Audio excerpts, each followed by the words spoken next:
In 3, 2, 1. What was that? In 3, 2, 1. Was that a turkey? It was laughter. It was laughter. Oh, okay. You know what? It did kind of sound like a turkey, though. Did it? Happy Thanksgiving, everybody. Gobble, gobble, gobble. Oh, I wish I'd been like, I gotta make that a freaking. Especially for next week. Wait, hang on. I'll cut it for you. No, okay, we'll do it after. We'll do it after. Okay.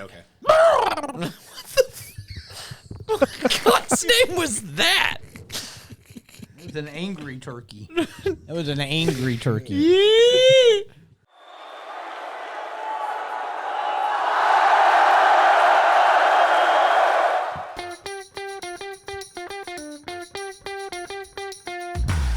And we made it to week 2 of the high school football playoffs. And yes, we are here another week in your side of your cell phone, computer, or maybe even television. It's a Friday game night. Yo, Pick'em show. I've said it before. Sometimes I like to put it on the Bluetooth and listen to it. Driving down the road, it's a good thing to listen to as a podcast, too. So you don't have any white teeth? What? You said you like to put it on the Bluetooth. Oh, you're an idiot. Oh, my God. Freaking boo. Boo, boo, boo. That's the worst joke that's ever been made on this show, and we have had some doozies. So good, so good. Hi again, everyone. The entire crew's here. You know their names. We're not even going to tell their names. But, guys, it's the Sweet 16 of the high school playoffs. And week number 1, very interesting. Or was it very interesting, Walker? I think there were some games that were very interesting, especially the results. Commerce with a massive blowout and Lumpkin blowing out their opponent and winning their first ever playoff game. I think that the results more so were shocking. But Gilmer beating Adairsville, it's outside of our coverage area. The Bobcats with a big win for 7-3 egg, Jeff. Yeah, I'm totally off my Seth's over there playing with his water bottle now. I don't know what's going on. But, yeah, look, that Commerce team, they put up I found out that was a school record playoff 58 points. And in their history, there have been a lot of playoff games at Commerce. And that's a school record 58 points in the playoffs. But it's the defense. I mean, we can talk, Jaden Daniels and Tyshawn Wiggins and Jabari Huff and, the offensive line and how they play. But it's that defense. They have I believe, a championship caliber defense, which is the only thing that's kind of slowed them up, maybe the last 10 years or so when they've had some really, really good teams, is being able to stop people. They can pretty much stop anybody. It doesn't matter the kind of offense that they're running. It's the Commerce defense is the thing that impresses me the most. I've said it before about Commerce in Class 1A Division 1. There's not any team in that classification I don't know that they can't beat except for Prince Avenue Christian. Outside of Prince Avenue Christian, I think Commerce is as good as anybody else in that classification. And right now, if Commerce and Prince Avenue were to play, it would be in the semifinals. I would love to see that game, and I hope I am wrong because I would love to see Commerce get that win. But that's the only team right now. Really, anybody else in 1A Division 1, I'm pretty confident about Commerce in the matchup with. I would agree with you. I agree with everything you just said on Commerce and how good are they going to be in 2 weeks if they continue to win as well, if that game does happen. Hey, Lumpkin County, hats off to them. I know you mentioned it, Walker, getting their first ever playoff win. So the first are over now for Lumpkin, I believe, except for their first second-round playoff win coming up.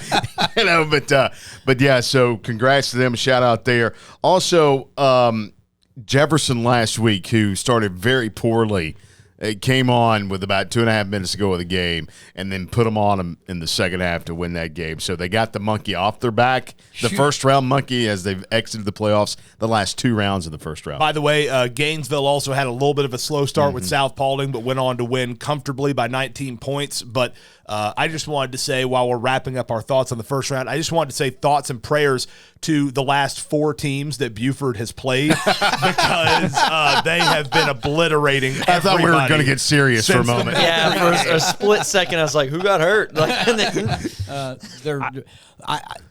We had 7 teams move through in our area out of 15. Any surprises on who did not make it? East Forsyth, 5-point They had loss a on shot. the road. They had a shot. Yeah. They definitely had a shot, but are you surprised they did not make it? Yeah, First ever that's fair. playoff game. It was on the road. That's fair. I don't really know. I don't know that there were any that were surprises because I think all the teams that lost were pretty much favored to lose. I got to say one little surprise. Like Nofo was in the game going into the fourth quarter. Yeah. They were It was down by a four- touchdown. That It was final 14-7. score. What happened? That final score of that game was not indicative at all of the kind of game that was. yeah. I would also throw White County into that mix as a slight surprise just because they had chances in that game. They were in the red zone twice in the third quarter and had 2 turnovers. If you score on both of those possessions inside the one was at the 15-yard line and one was at like the 3 or 4, if you score on both of those possessions, completely different game. Bremen doesn't reel off 23 straight points or whatever it ended up being. I think White County may be a slight surprise they didn't advance, but like Caleb said, I don't think that they were favored to win. It was actually a pick 'em. Yeah. Right. So, And we I were- think Bremen should have been favored. I think the big surprise in that game was the margin of victory for Right. Bremen, Yes. not that Bremen won the Right. game necessarily. No, I think we Also were- got to toss out a tip of the hat to the Panthers in Union County getting Yeah. the win over Elka. Yeah. Eagles Landing Christian winning that game 24-14. So a big win for them. A Saturday afternoon start, 1 p.m. Those are tough ones. But Hey, I got home in time to, I got to listen to some of the Alabama game on the way, and then I got home time for the rest of the game. So I actually didn't mind it. Well, I got to say, one last thing. Brutal losses for Flowery Branch, North Hall, and Habersham Central, which is just a reminder when people ask us, why are we putting so much emphasis on games that decide the 3 seed in some of these regions? That's why. Because Flowery Branch would love to have that game with Loganville back so they didn't have to go play Creekside in the first round. Same with Habersham Central with the North Forsyth game, although they would have had to play Hughes, which is also really tough there. That was just a brutal region that 6A drew. Yeah. But for North Hall, they would have loved to have gone to Luella and not Stockbridge. So when people say, why are you putting so much emphasis on the battle for the 3 and 4 spot in a region, that's why. Hey, Absolutely. building blocks for Hall County football. They made the playoffs this year. We had 2 teams in, so there you go. So And another there's some tip of the teams, I think, hat there for everyone. And there are some teams in Hall County that are on the rise. They are. All right, guys, let's get to the conversation games this week. I put 4 on here to talk about. Of course, Seth went out earlier this week. He went down to Buford.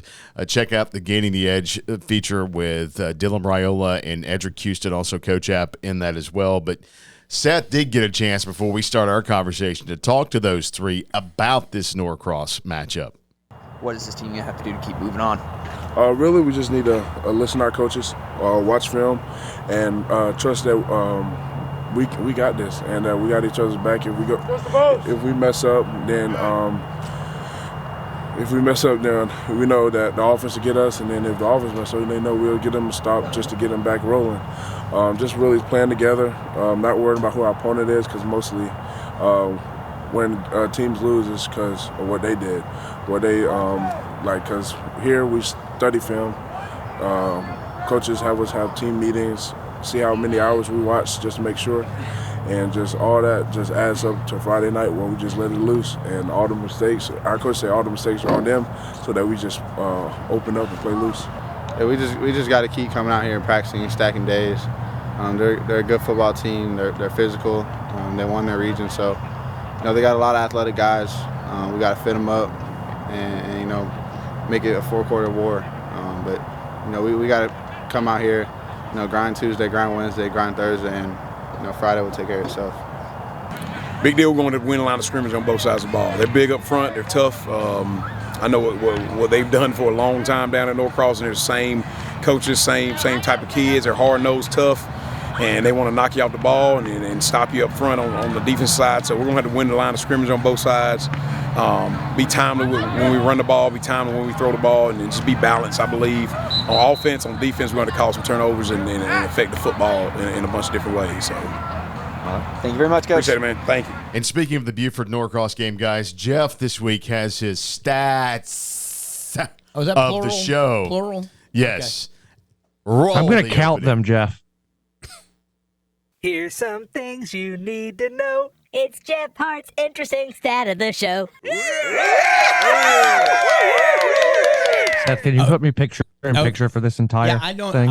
Look, I think to me it's Yeah. We're back. I Go, can't do Jeff. that. It's live. To me, it's one stat, Walker. But I mean, you can. You can. Oh, look, he's ready to count. So, hey, look, Dylan Raiola. We talked about it. We talked last week about how it's taken him a little time to get with his group. And look, they are on fire right now. 2,359 yards passing, 30 touchdowns, no interceptions. This is what's interesting. He's averaging 10.7 yards an attempt. So every time he drops back, it's a first down. He's averaging 17. Almost 2 first downs. Almost 2. He's averaging 17 yards a completion.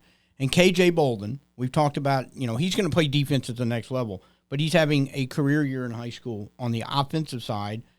Career highs in catches, 25 yards, 588, and 11 touchdowns. So I think, and the reason I bring all that up is I think that is the key area where Buford is going to be able to continue to roll into the playoffs, is they have a passing game.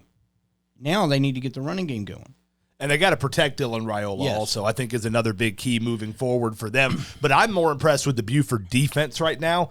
They haven't given up a point in 4 games. And I have got a Did You Know with Caleb on Buford this week as well. Ding! Did you know from Caleb? Yeah. That's right. It's the daily double here on the Pick'em Show. The daily double. It's like a triple. We got the interviews. We got the... Yeah. We're just dumping everything onto this Buford game. Buford went their entire home schedule, every home game this year, without allowing a single touchdown from an opposing team. Wow, did not know that. 6 games, not a single opponent scored a touchdown. In fact, only one of those opponents even scored a point. That was a field goal by Marietta. That was it. Nobody else scored a point. They gave up 3 points at home the entire year. I went back and looked. Yeah, but they're on the road. They're on the road, I get it. But their defense is playing really well. They get 4 straight shutouts, and a couple of those have been I forgot. Sorry. My point is, looking back at it, Are you counting all this, Walker? That's a lot. That's more than I had. It's not Jeff. That's not under the Jeff Hart stats of the show. It's under Did You Know umbrella. Ding. That was a Did You Know. That's Ding. the first time Buford's ever done that in Tom Ryden Stadium, which opened in 1990. What did we end up totaling, Walker? It was 8. Yay, I got it right How too. do you get 8 on that? 8 stats. Yeah, how many of the numbers show. are in that stats of the show? Each number that you say is a Is a statistic, and stat. you said like 8 different numbers. The stat of the show is like, what do I look at As we as call the it, key the area? stats of the Well, show. then that would be Jeff Hart's interesting area of the show. How would that work in a jingle? Bo, what I want to know is, what are your thoughts on the Buford Norcross game? My thoughts on the Buford Norcross game. We've said it 5,000 times, I think, how Buford's playing after that Mill Creek loss, and I think it's going to continue this week at Norcross. Now, granted, it's going to be a tough game for them, and it's a game that we kind of look to on the schedule as being, wow, we need to be at that game. So I don't know that much about Norcross because, honestly, I haven't looked at Norcross other than they're 8-2 and they're getting top 10 votes. Right. But I think this is going to be a good game from the standpoint of it is a second round Class 7A game. And from here on out in Class 7A, and, I think Coach App told us last week when we talked to him, he's like, you can actually go down to maybe even 4A as far as every game in the playoffs. But normally it's like the second round in 7A is just brutal. From there on. Right. There's no cupcakes. There's no easy wins.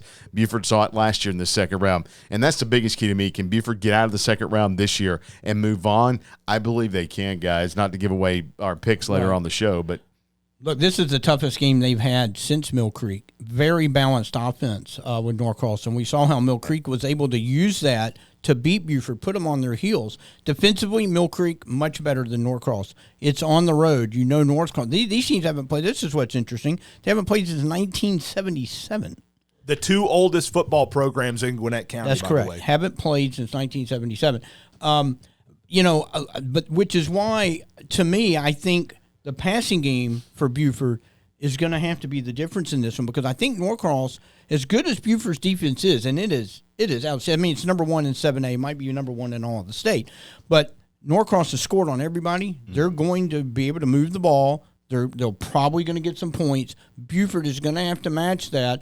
They haven't shown much of a running game this year, but the passing game has really just exploded for Buford. They're going to have to get some big plays to kind of put Norcross on their heels. That's my opinion. I think it's 740 yards the last 3 games Raiola's thrown for. Something like that. Right. I was going to say the exact same thing, Jeff. I think that the defense is going to have to travel for Buford. Mill Creek was able to move the ball when Buford played them on the road. This is, as everybody said, the toughest test for Buford since that Mill Creek game, and it's also on the road. So you don't have the Tom Ryden Stadium fans with you in this one. The Buford defense going to have to stand up strong to be able to give the Wolves a shot for that offense in Raiola to be able to put up enough points to get the win. Well, definitely a game that is circled. It's going to be a fantastic game. We'll have the game live for you on AM 550. Hiram at Jefferson on FM 102.9. Coming up in this one is a Jefferson team that struggled early in the first half but turned it on in the second half, facing a Hiram team that loves, Walker, to run the football. Yeah, this is going to be a quick game, and Bo down Stop, in you just Memorial jinxed Stadium. Both teams are going to run the football, which means the clock isn't going to stop.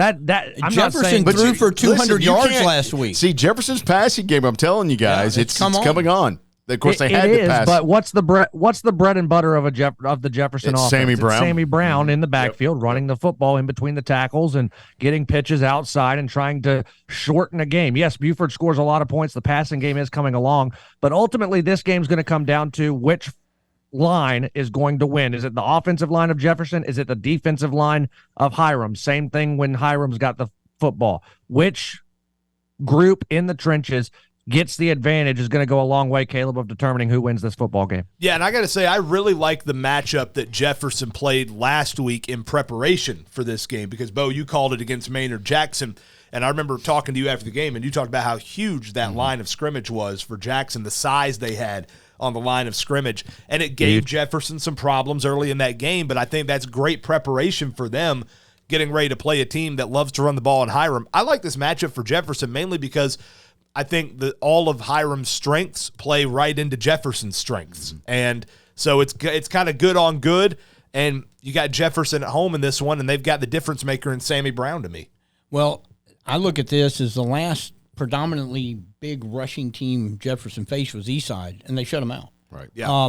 They were able to use their ground game and their defense to kind of, jump on and that's a second-round playoff team as well. Eastside won their first-round matchup. So I'm not going to say they win this comfortably. I think Jefferson should win this game. I like this matchup, but, Hiram's got, 3-4 guys. He got like 600-700 yards, something like that. So,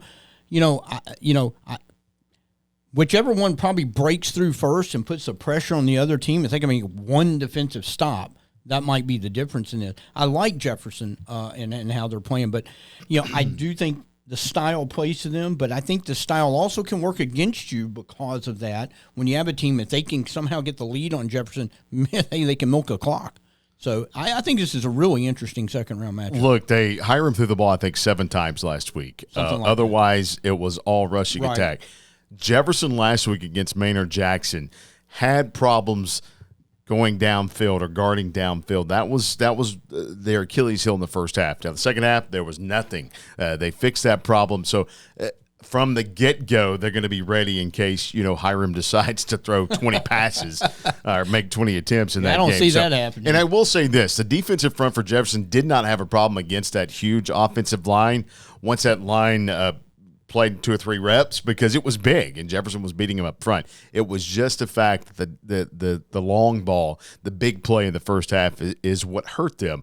Otherwise, I think Jefferson, as you said, going take Eastside, for example. I know Hiram's probably a little bit better than Eastside, but this game is at Memorial Stadium. This one should be a very, very good game. Once again, another great second-round game that we'll have on our airwaves. All right. What station, Bo? FM 102.9. Thank you. Yeah, you're welcome.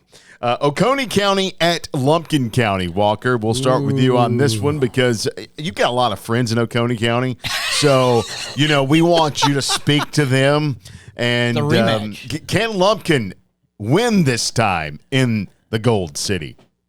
The short answer to that, Bo, is yes. Lumpkin can win this game because I think Lumpkin County, going into last year's matchup in the first round, Jeff, you were there. You saw it, and you saw how much more physical Oconee County was. Still has nightmares. 49-0 at the half. Don't remind me. That's a great sound for what that game was for Lumpkin County and Lumpkin County fans. It was a huge punch to the gut. It was. That's what it was. And so I think that Lumpkin County may not have been playing their best football coming into that game solely because they took that tough loss to Dawson at home in the region championship game. West Hall last year, you can't really tell anything off of that. You go into an Oconee County team who has the state playoff. They're always in the conversation. They're more physical. They know what the game's like, and that's what Heath Webb said in the pregame or preseason was Oconee County had been there before. They knew what the process was, and they showed why they are consistently in this position, state playoffs and making deep runs. Lumpkin County is playing their best football right now. They've passed every test with flying colors, including the White County 4 overtime thriller. I think the offense showed that they can score with anybody and keep up when their defense is having trouble stopping people. Oconee County is going to try and run the football, Jeff. That's what they do. They try and be more physical. The front seven for Lumpkin County on the defensive side going to be key, and I think that they have picked up the physicality needed to be able to slow down Oconee County, but it's going to be a fun game. Listen, they look the part of a football team this year. They did not look the part last year against Oconee County. It showed early and often in that game. The best quote of the year last year, maybe in the last 10 years of any coach I've heard in any sport, is we needed that. We needed to see this. Our fans needed to see this. Our players needed to see this. This is where we want to be. And that was a semifinal team last year for Oconee County. That's what they want to do. So they get the rematch this year. This is not the same Oconee County team. I don't want to take anything away from Lumpkin if they win this game. Not the same team. However, I'm going to say from the first half of the season to the second half of the season for this Oconee County team, I mean, they were giving up like 35 points a game. They're giving up 15 points a game over the last half of the season, 4 or 5 games. So they have figured out how to play some defense. That got them into the playoffs. They have been outscored on the season, and their offense is pedestrian at best. I think Lumpkin has the advantage, their defense against the Oconee offense. The question is going to be, how good is that Oconee County defense on the second half of this season? Oconee wants this game so bad. Do they come out nervous? Do they come out with so much riding on it? You mean Lumpkin? Lumpkin, I'm sorry. Yeah. They come out too hyped. You understand and that would be my concern early on. How does this game play early on? If Oconee County gets the lead in this game early on, here we go again.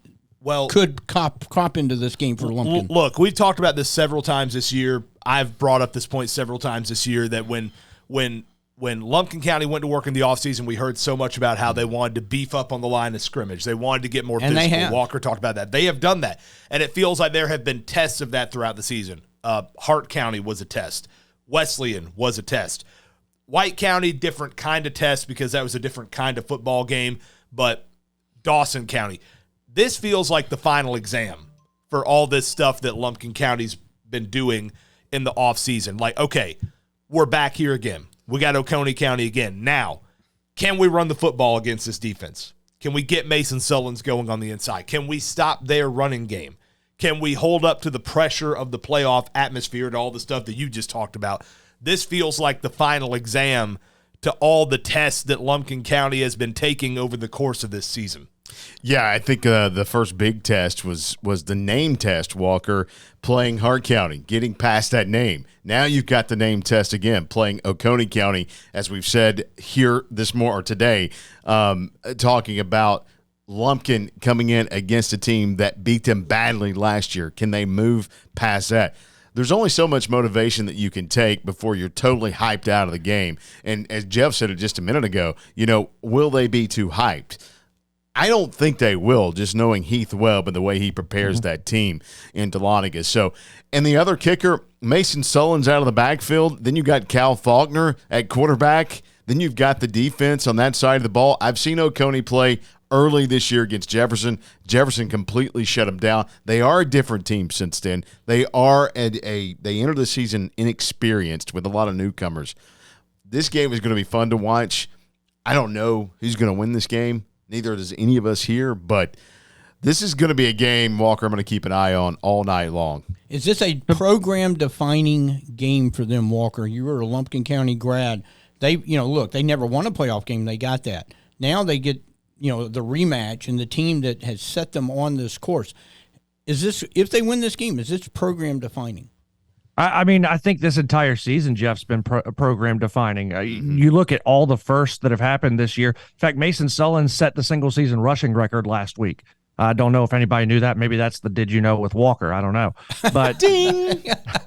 Mason Sullins has done everything in the backfield for Lumpkin County. Now Cal Faulkner's being able to throw the football and show off his legs. Cal's fully healthy. He was nursing a hamstring a lot early on. That's why you didn't see a lot of him running the football until that Gilmer game when he came out and ran the ball and threw the ball with outstanding accuracy. This Lumpkin County offense is really starting to click. The defense going to be big. Like I said earlier, I think the front seven for my Oconee County friends out there at Walker_2411. If you don't remember from last year, that's my X handle. You can follow me when you talk trash, but then after the game, win or lose, I expect you to continue talking with me on that social media platform. Thanks. I can't think of a better way to transition into the next game. Yeah, same as well. And, of course, that trash talk started last week after Lumpkin and Oconee's win, by the way. The tweet mysteriously disappeared. Yeah, it did. Oh, did it really? Right, interesting. Let's move to the final game on our conversation. Blessed Trinity at Gainesville. Guys, this game is a game for Gainesville against another private school. They played Marist earlier in the season, but they started slow against South Paulding and then finished strong, Jeff. What's interesting, these are two programs that have been around a long, long time. First ever meeting. That's interesting. I just thought that was kind of like, wow, okay, they never played each other. That was kind of interesting. And Blessed Trinity, when this one's over, going to be wish they hadn't played them. That's my guess. Gainesville, we talked about this last week, Walker. We haven't seen the best Gainesville game yet. I don't think we've seen truly what they can really do on offense. I mean, they've only, they kind of jumped people early. They haven't had to play everybody, all their starters. So, is this a game where they're going to need a full 4 quarters from everybody? They kind of needed it last week against South Paulding. Is Blessed Trinity better than South Paulding? I don't know. I kind of see it kind of the same kind of thing. I think it's all about Gainesville for me at this point. How do they play? If they come out sloppy, hey, they were losing last week. They were playing sloppy. If they come out and don't play sloppy, I'm not sure anybody can beat them until we get to the finals. I think Blessed Trinity is noticeably better than South Paulding. And the thing is, Gainesville's going to have to play better than they did last week. That they can't have the lapses offensively that they had against South Paulding, or you will look up and you will be in much steeper trouble than what you were against with South Paulding, I think, anyway. So that's going to be the key for me is, does Gainesville play clean and get off to one of those fast starts that we've seen them do so many times this year? I know a lot of those fast starts were not against great teams, but some of them were against great teams. I mean, I don't know what you consider Lanier to be, but Lanier's in the second round of the 6A playoffs, and we remember how Gainesville just blitzkrieged them right out of the gate. So do we see one of those classic Gainesville fast starts to a game? If so, then I think Gainesville can win it comfortably. Here's what I think, guys. Blessed Trinity is extremely disciplined on the offensive side. They do their offense absolutely perfectly. They don't make mistakes, and they score a lot of points. Gainesville can score a lot of points as well. I think this game could end up being a shootout. The difference is, and we mentioned it just a few minutes ago, you, Jeff, and Caleb, if Gainesville can't get out of the blocks, Blessed Trinity is going to bleed this clock down because they are very balanced on offense. They're not afraid to run the football and shorten the game. And they're going to finish drives with touchdowns or field goals. That's just what they do. Gainesville's got to get out of the blocks a lot quicker this week, and I think it's really going to be on Baxter Wright to get that offense going. The emphasis is going to be on Gavin Hall. That's the way it always is. Baxter's got to get going with his arm early and often to be able to open things up for Hall to be able to run the ball in between the tackles. If Gainesville scores early and they continue to put pressure on the Titans, Gainesville's going to roll. But the Titans are going to try and shorten this game and make it a lower scoring game to keep them in it. I think it's just another speed bump in Gainesville's way on the way to Mercedes-Benz, to be honest with you. I mean, I kind of agree with you. We all can't say that. I think that, too. I had to play devil's advocate. Thanks for taking one for the team there, Walker. You're welcome, Jeff. All right, guys, let's get to the rundown portion of the show where we make all of our picks. But first, we have to welcome our guest picker. Some of you over in the Mill Creek area might know this guy, and some of you, or most of you that listen to Friday Game Night on our airwaves, might know this voice. Mr. Dan Kiley. What's up? Hey, man. How are you doing? Good to see you guys. I've missed you all this year. I appreciate you guys having me here today. I'm excited. Let's go. Yeah, you quit us to follow your son. So, Quitter. He's a quitter. And then the random text, hey, man, I'm available this week. Do you need me? Right. What I really want to know, Dan, is if this whole city of Mill Creek thing happens, does Mill Creek become a city school then at that point? Ooh. So the way we understand it right now is that they just want to establish city limits, kind of like, if you drive into the city of Lawrenceville, if you drive into the city of Aquila, because Mill Creek's technically unincorporated at this point. So I don't know that they want to go that far, but what they really want to do is limit that or prevent that 700 apartment home shopping center complex from opening up right across the street from our house. So Dan, we got you on here because we want to talk a little bit of Mill Creek later on. But tell us a little bit about how your son's doing. I know he's playing quarterback over at Mill Creek. Talk a little bit about him and his season. Well, I mean, for him, it's been a year of development, year of growth. He's behind a kid named Shane Throgmartin, who's now an ESPN 4-star. Shane's had a fantastic season. He's been great to my son. He's been a great kid to learn behind.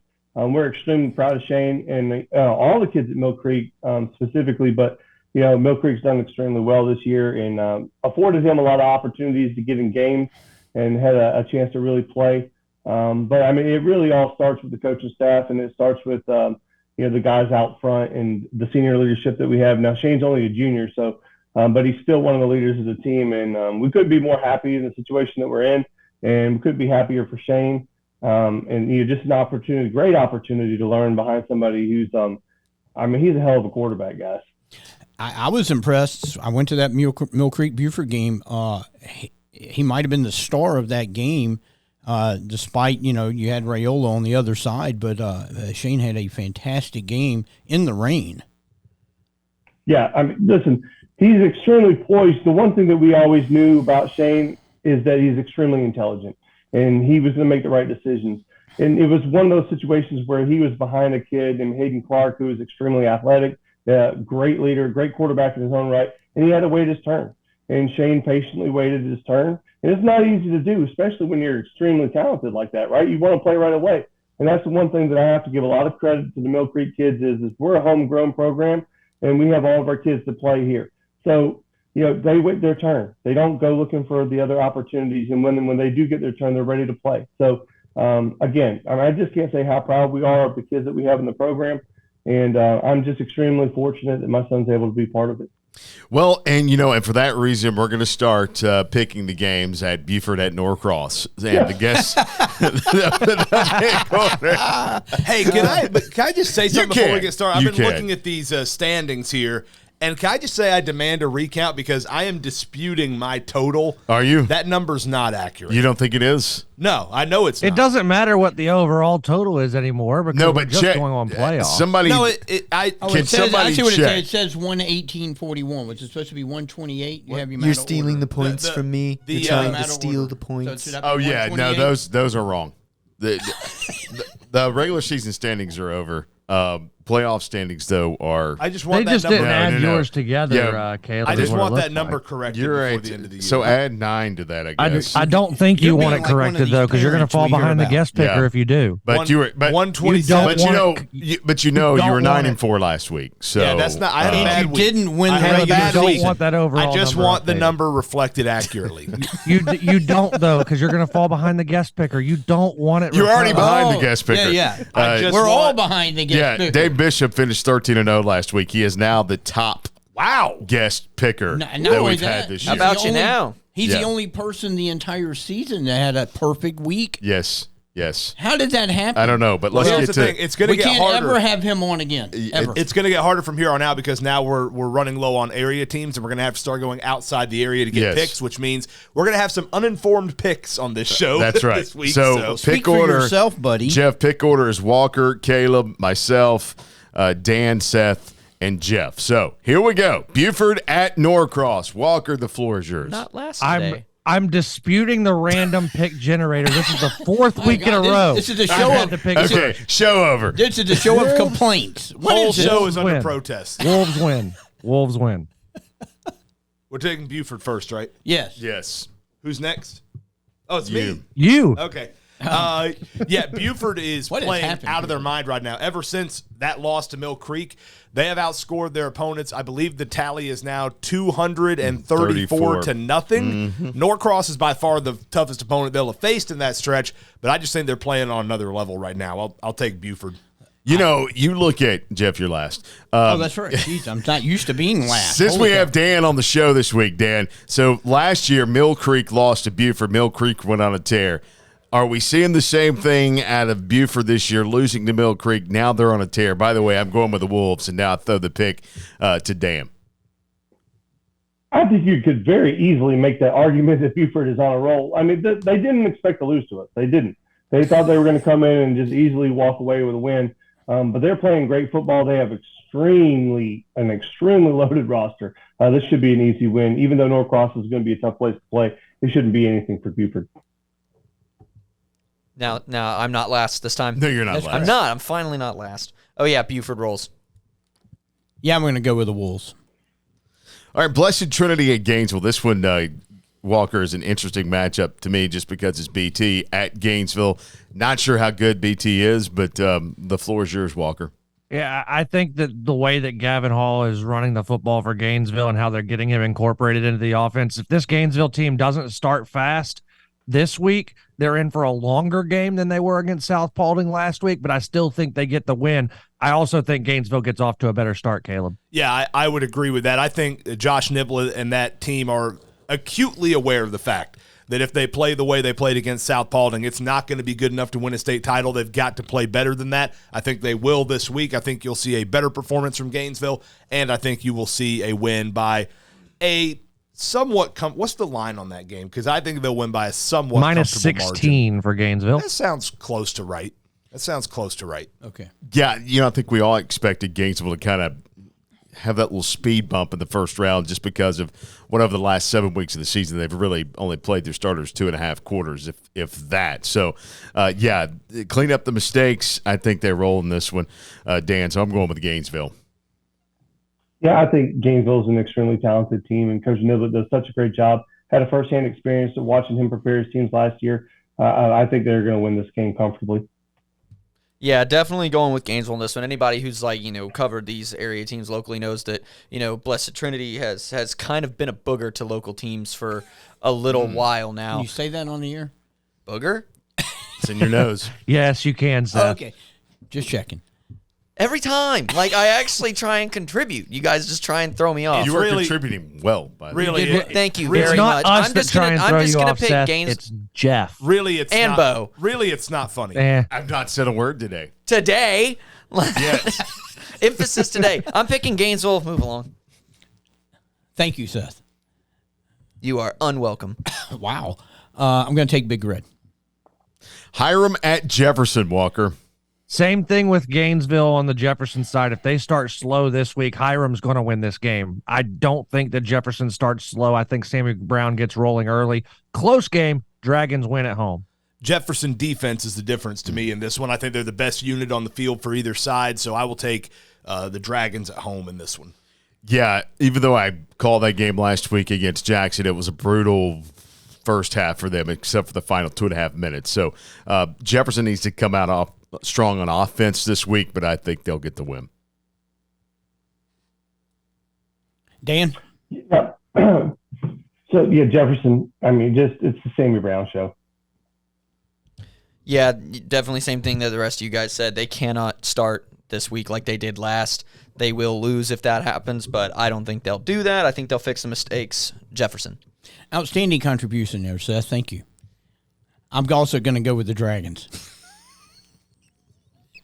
Why do you want to annoy Steph, the go man? ahead and turn him whatever color you want. Why do you to. want to annoy the man? It's not a color. I was giving him a compliment. This guy has now I'm way- in trouble for complimenting. I felt the backhand on that compliment. This guy has way too much power for you to be behaving Way too like that much. towards him. Oconee, No man should have that much power. Oconee County at Isn't that a Lumpkin Kanye County. line? It's a rematch. Oh, this is the one that It's a rematch, Caleb. everybody came here to see. This is the one everybody came here to see. Walker pick.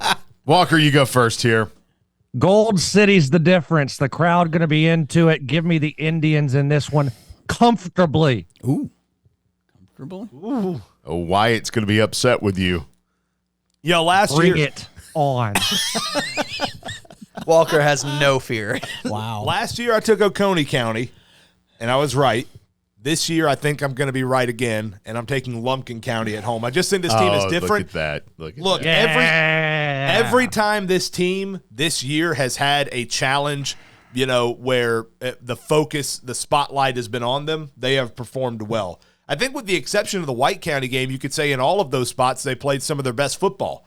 So, I think this team's going to do it again. This game is the one that set up the whole offseason that saw them prepare to get to the point where they were able to do the things they've done this year. I know that this team wants another crack at Oconee County, and I think they're going to take the most of it. Caleb, I'd argue that the offense probably played its best football against White County before Bo makes his first pick. So I think that, yeah, that's true. I think that in every game they've passed with flying colors. I said it earlier, and I'll say it again. I think this Lumpkin County team has passed every test they've had with absolute flying colors, Bo. Would those colors be purple and gold? I'm just wondering. Yes. Yeah, okay. Yeah. All right.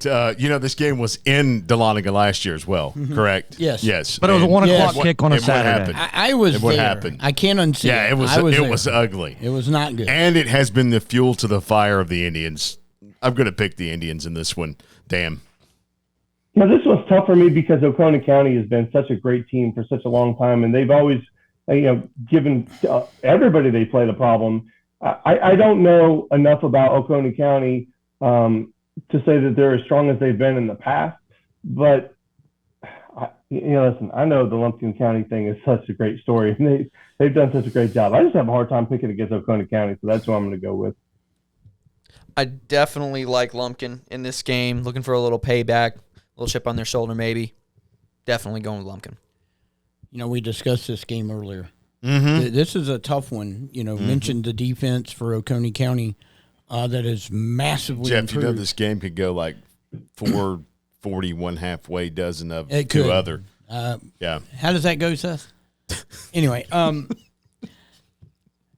I really, really, really, really want to pick. I Lumpkin. forgot about that, Yes. and I really want to pick. you sit over Lumpkin, there and chuckle. but you I'm snide kind of little- like Dan. I have a hard time picking against some of these 8-3A teams when it comes to the 7-3A teams. They just have not fared well. Got 3 matchups of 7-3A and 8-3A. Mm-hmm. in the first However, round. not so fast. Second round. I'm going to not so fast myself. Mm. They had a outstanding showing against Hart County earlier this year, and I think Hart County's better than Oconee. I'm going to go with the Indians, but I think this has potential. I'm going to say upset alert because Lumpkin's a big favorite at home in this particular matchup against this Oconee team. It could be an upset alert, but I'm going to go with Lumpkin. Before we move on, Jeff, Hart County did lose, or Hart County beat Oconee County by 11 earlier in the year. Yes, I know. Okay. Was that in in Hartwell or was that in Watkinsville? Do we know? That was in Hartwell. Okay. All right, so Union County at Rockmart.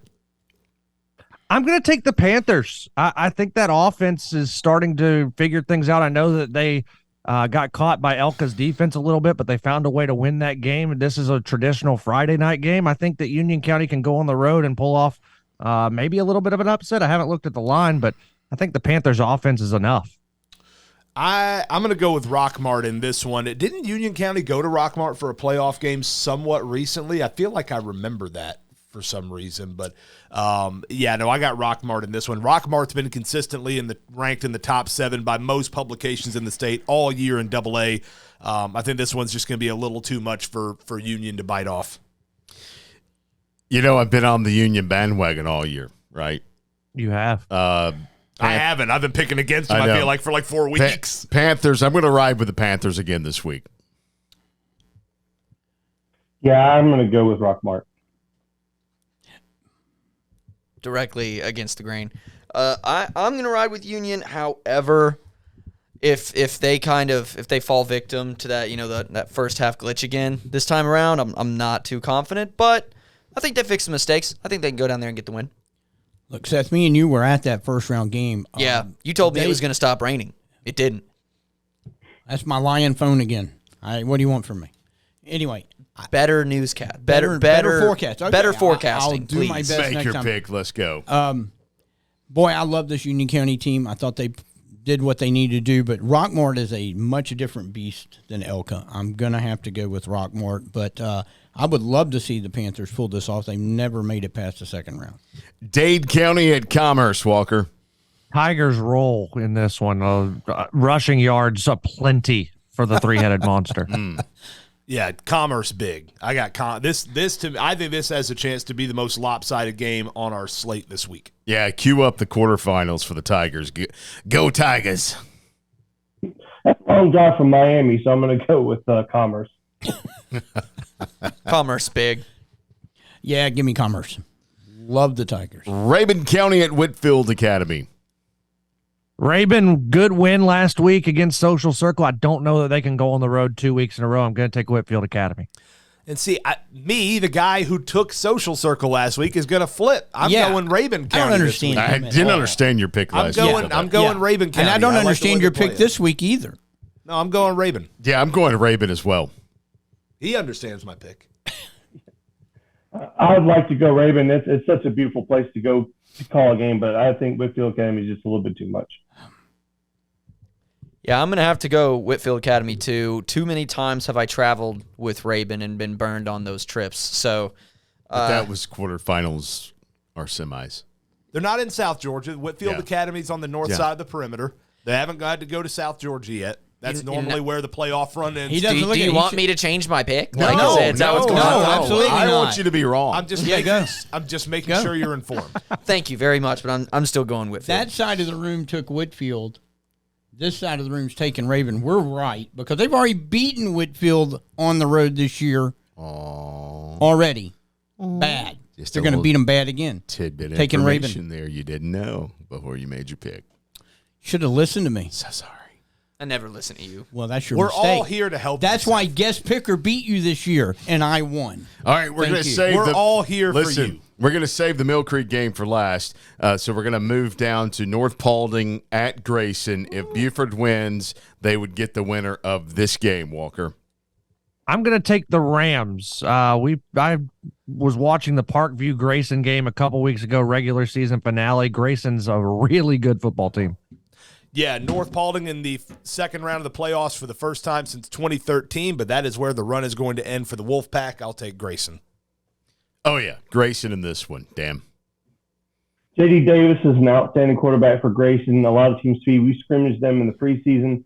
Just outstanding team speed. Tyler Atkinson, one of the best linebackers in the entire country. For Grayson's defense, Grayson is way too much for North Paulding. Oh, yeah. Give me Grayson. We want that Grayson-Buford matchup. Jeff? Absolutely. Grayson all the way. He took Grayson, by the way. Jeff took Grayson. Yeah, did you cut my mic? No. What? Next game. Moving on down the list, Houston County at Woodward Academy. If Gainesville wins, Gainesville gets the winner of this game, Walker. I know nothing about either of these two teams. Same. I'm going to take the home team. Give me Woodward Academy. Same. No, and I'm going to go the opposite route just because the only thing I know about Houston County is they've been kind of that road team in the 6A bracket over the last couple of years. They seem to do well on the road. So I'll take the Bears, but I've got no feel on this game whatsoever, Bo. Same. I'm going to go with Houston County. One of my best friends, Jeremy Edwards, is the head coach at Houston County. His quarterback, A.J. Hill, is going to go to Colorado. He's an absolute stud. Woodward Academy is a loaded program, but I can't pick against my buddy, so I'm going to go Houston County. Woodward. I'll go Woodward. You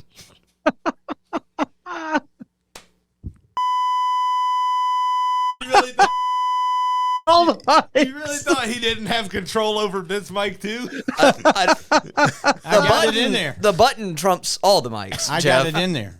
Did you? Oh, yeah. I want to know who he picks. Okay, go. And go. I'm going what I'm going to do. Moving on. Who did he pick? I didn't hear it. He picked. He picked. How? I'm having Houston a County time. got it. Yeah, Hughes at Rome, Walker. Pick'em Show episode 3, Revenge of the Seth. I like it. That's the title so of this well one. done. That is the running title. That is perfect. You couldn't have. That's the running title. I love it. That's great. I'm going to take Langston Hughes on the road. I think that they found something on the offensive side against North Forsyth in the late third, early fourth quarter. I think that they continue that momentum on the road at Rome. Air Noland, ship him out to round number 3. Yeah, agreed. Hughes. Yeah, Aaron Nolan's a heck of a quarterback. That game against Carrollton to start the season was just a coming out party. Listen, this is one of the most ridiculously talented teams in the country. We called them in the state championship game last year against Gainesville. They were just so talented. So I've got Hughes. Hughes. I'm sorry. I had one more time. That's it. Go. That's it. That's okay. That's Dude, last time. Last time. I'm holding up the show. That's yes, you are. Way to go. Hey, hands. Now hands, I'm just going to take forever. Hands over here. I'm not going to do it again. I promise. The Zoom won't last that long, Jeff. That's not my problem. It is actually because it's you're holding not. up the show. Let's no, go. I'm not. Hughes. I'm going to take Hughes, but this could be one of the best games of the night, any classification. Statesboro at Harris County. If Jefferson wins, Jefferson gets the winner of this game. So what say you, Walker? Great story for the guys from Statesboro. It ends, though, on Friday, Harris County. You know what? I am just for Bo, just to try to send some juju to keep Bo from having to drive to Harris County next week. I'll pick Statesboro. Yeah, that's the only reason that I'm picking Statesboro. Statesboro. Harris County. Will you send me to that game along with you? Mm-hmm. Statesboro. I want to know, do we all go to that? I'm staying right here. Oh, Harris I'm County. staying right here. Staying Harris, right here. Harris County. And once again, GHSA screws us on the coin toss. Wesleyan at Stevens County, Walker. This could be a pretty dang good game. I think it will be, and I think that the ability to throw the football is the difference in this one. I like Wesleyan to pull the upset. Wow. I like Wesleyan also. They have got the quarterback play, I think, to be that team that can go in and pull off this road upset. And remember, this is a Stevens County team that just got hammered by Hebron Christian a couple weeks ago. Passing offense. Hebron Christian's better than Wesleyan. I'm guessing they rested people. But I like Wesleyan on the road in this one. Nah, no way. Stevens County going to win this at home. And, yeah, Stevens County, damn. Stevens County, all the way. Stevens. Listen, I saw what they did to Flowery Branch. Josh Oliver finished in like the top 8 in the state, all classes, and we saw how they dismantled that Flowery Branch offense. Wesleyan's good. Couldn't even win 7-3A. They will not beat Stevens County. This is a guaranteed win. Scoreboard show for the win there, Caleb. Good job. Guarantee. All right, guys, let's get to the game that we saved for last. For our guest picker, Dan, who will go first in this pick, Peachtree Ridge at Mill Creek. Dan. You know, you already know who I'm going to pick, but let me just tell you why. Wait, who? Peachtree Ridge? Well, I want to know, is Peachtree Ridge for real? That's what I want to find out. So, that's a great question. They have a young quarterback that transferred in from Langston Hughes. He's done a good job. I don't know that they have enough. Listen, Cam Robinson on the ground is an extremely talented back. He's extremely versatile. I think he is the most underrated back in the United States of America. Wow. He has great vision. He has great power. If you ever see his thighs are the size of tree trunks. And then you have Daniel Smith, who's his backup running back, and he's only a backup because he's younger. He's just as good. He's just as talented. He's just as strong. He can run the ball just as good. The offensive line is really coming together. There's a lot of injuries on the offensive line, and they've come together and they put it together. Shane Martin has done a great job of leading this offense. He's got weapons on the outside. He's got Jaden Patterson, North Carolina commit. He's got Justin Content, he just decommitted from Western Kentucky, so he's still looking for an opportunity. Trajan Greco, who's going to go to Georgia Tech. He's got a lot of different – listen, that offense is humming, but that's not even the best part of this team. This defense is ridiculous. Josh Anglin in the middle. Luke Metz is an absolute menace. Devin Ankrum up front. I mean, listen, this team is extremely loaded. They are ready. They're extremely well coached. Josh Lovelady, his staff, and Chuck Jordan, the offensive coordinator, and Coach Z on defense. This team is extremely well prepared. And when they're ready to play, I don't think there's a lot of teams out there that can beat them. So I'm going Mill Creek, and I think it's going to be a great game. Caleb, what's the mascot of Mill Creek? The Hawks. And what do Hawks do? Oh, boy. Oh, no. Oh, boy. Yeah. They fly! They fly! Yes. Give me Mill Creek! Dan, I'm not actually going to do the eagle fly thing because every time I've done it, I believe the team I've picked has lost. Ooh, so just for you, I'm not going to do it, but I am going to take Mill Creek to win this game. Yeah, 8-7-8 rolls in this one, Mill Creek. You just didn't want me to put the screech underneath it again. Seth? Who do you Oh, got? that's right. Dan already went. Oh, yeah, Mill Creek. Dan, you said it. The thing I liked the most about that Mill Creek game team against Buford was the defensive line. They wreaked havoc on Buford all night long. I think held them, 12 yards rushing or something like that. Probably a program low for Buford. I think the defense is what wins them, and I see Mill Creek in the championship game, I think, again this year. This ought to be a really good game, but I think Mill Creek takes it in the end. All right, guys, that's a wrap for the rundown. We have finished our picks. Dan, we appreciate you jumping on here with us this morning, and let's see how your record is coming up after week number 2 of the playoffs. Apparently, I'm going to lose one. Where? I hope it wasn't one I picked. No, it was the one that you said that the Raven County's already beat Whitfield Academy on the road. So. Yeah, you're toast okay. on. You're toast on that. You're toast on. Hard to beat a good team twice, though, Dan. It is. They've done it before. All right, Dan, we'll let you go, man. Appreciate you. Thanks, guys. Appreciate it. Have a great show. All right, guys, let's get to the locks of the week. And who did you say was picking first there? That would Jeffro. be Jeff, Walker, Caleb, Seth, myself. So, Jeffro, go. I think I'm going to go with Hughes -3 at Rome, only -3. I'm going to take Hughes minus. It seems like a no-brainer. I'm doubling down on what I said in the Lumpkin game. Lumpkin winning comfortably. They're 8-point favorites. I take Lumpkin to cover. I am going to go with give me Wesleyan +18 at Stevens County.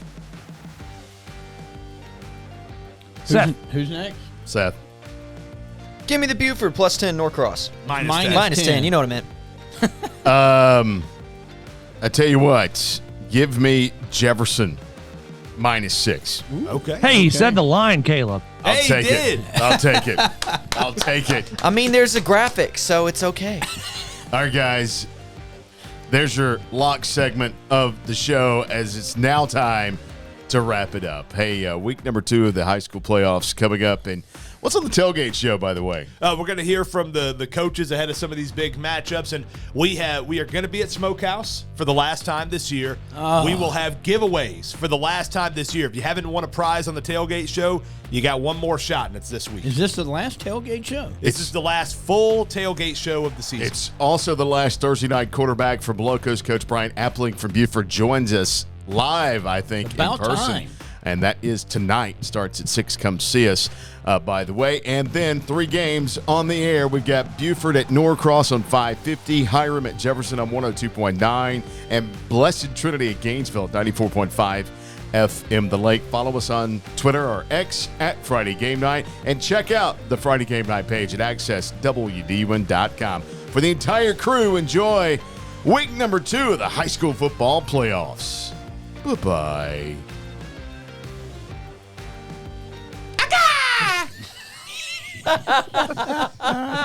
Well done, guys. That was a 2-minute lock segment. Oh, yeah. Very nice. And before we let everyone go, we want to let folks know about Hall County's newest magazine out. Brian Stewart, who is our lead guy on the AM 550 crew, he has been featured in this magazine on page 12 of it, he and his son. Also, you might notice somebody else in the magazine, Joy Holmes, who used to be a DUN, one of our colleagues here. Pick up the magazine today. Brian Stewart is featured in it. Can we get a zoom in on that, Seth?